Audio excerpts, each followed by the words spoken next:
During the whole of a dull, dark, and resoundless day in the autumn of the year, when the clouds hung oppressively low in the heavens, I had been passing alone on horseback through a singularly dreary tract of country, and at length found myself, as the shades of evening drew on, within view of the melancholy house of Usher.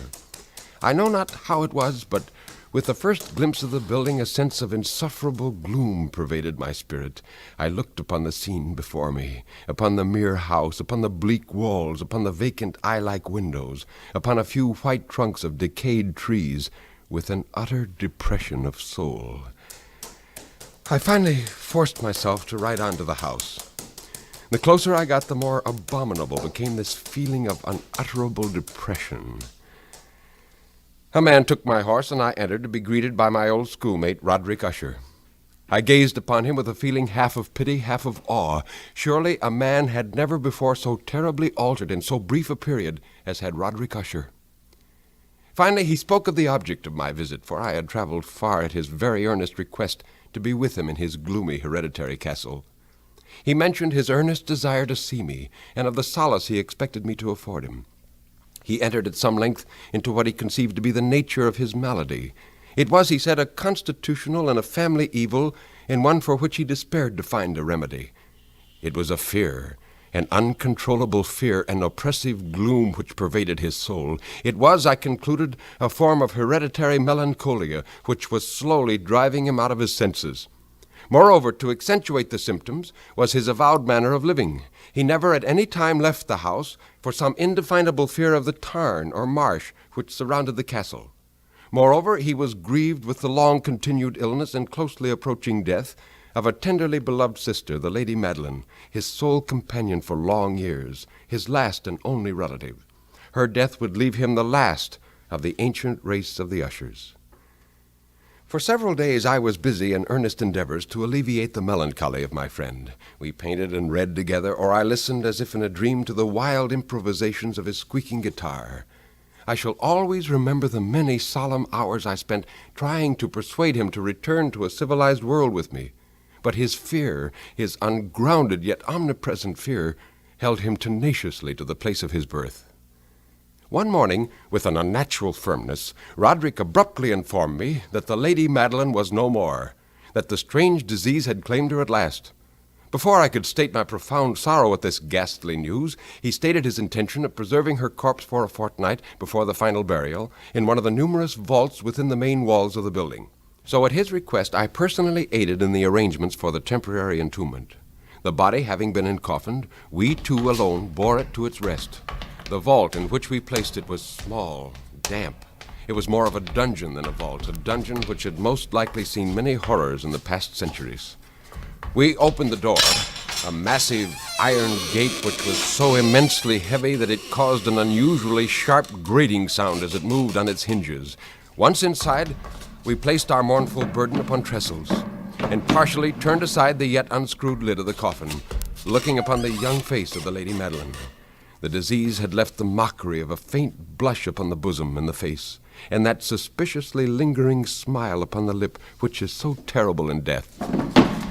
We replaced the lid and closed the door of iron. We made our way with toil into the scarcely less gloomy apartments of the upper portion of the house. For the next week, Usher was strange. I saw him gazing upon vacancy for long hours in an attitude of the profoundest attention, as if listening to some imaginary sounds. It was no wonder that his condition terrified, that it infected me. I felt creeping upon me by slow yet uncertain degrees the wild influences of his fantastic yet impressive superstitions. It was more than a week after we had placed the Lady Madeline within the vault that he burst into my room late one night.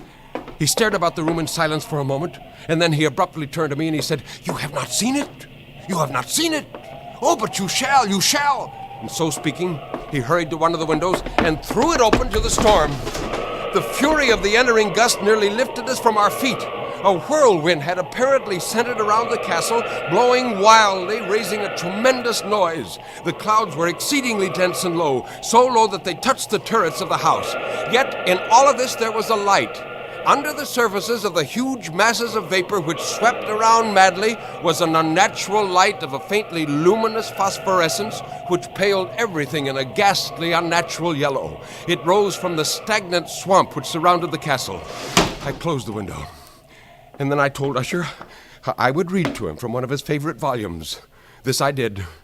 But as I read, Roderick sat in a chair beside me. He rocked from side to side with a gentle yet constant and uniform sway. And as I read, I thought I heard strange scraping noises coming from the inner parts of the house.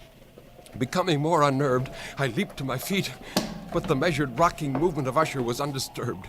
But as I placed my hand upon his shoulder, there came a strong shudder over his whole body. A sickly smile quivered about his lips, and I saw that he spoke in a low, hurried, and gibbering murmur, as if unconscious of my presence. Bending closely over him, I understood the hideous import of his words. Hear it. Hear the noise from the vault below. Yes, I hear it, and have heard it long, many minutes, many hours, many days have I heard it, yet I dared not speak. I tell you, old friend, we have put her in a living tomb. Roderick, what are you saying? Yes, I heard them many days ago, yet I dare not speak. Have you not heard the rending of her coffin, and the grating of the iron hinges of her prison, and her struggles within the archway of the vault? Roderick, do you mean the Lady Madeline? Yes, where shall I go? She will be here soon. She'll scold me for my haste in burying her. She'll be here. Have I not heard her footsteps in the stair? Do I not hear that heavy and horrible beating of her heart? No! No, she's just outside the door! Just outside the door! As if in the superhuman energy of his utterance, there had been found the potency of magic, the huge antique panels of the door swung slowly back. There was the Lady Madeline of Usher. There was blood upon her white robes, and the evidence of some bitter struggle upon every portion of her emaciated frame. For a moment she remained trembling and reeling to and fro upon the threshold, and then with deliberate, slow steps she walked toward her brother, who stood petrified with fear. Finally, with a low, moaning cry, she fell heavily upon Roderick, and in her final death agonies bore him to the floor a corpse and a victim to the terrors he had anticipated. From that chamber of the dead and from the mansion I ran with all my strength. The storm was blinding in its fury. I ran out over the old causeway, crossing the swamp, and as I did, I suddenly heard a tremendous shot. I turned to see what caused it. God in heaven! The great building actually divided in two. Something blinding burst in the center of the castle, and it came tumbling down. The mighty walls burst into a million pieces. There was a long, tumultuous shouting sound, like the voice of 1,000 waters. And the deep and dank tarn at my feet closed sullenly and silently over the fragments of the house of Usher.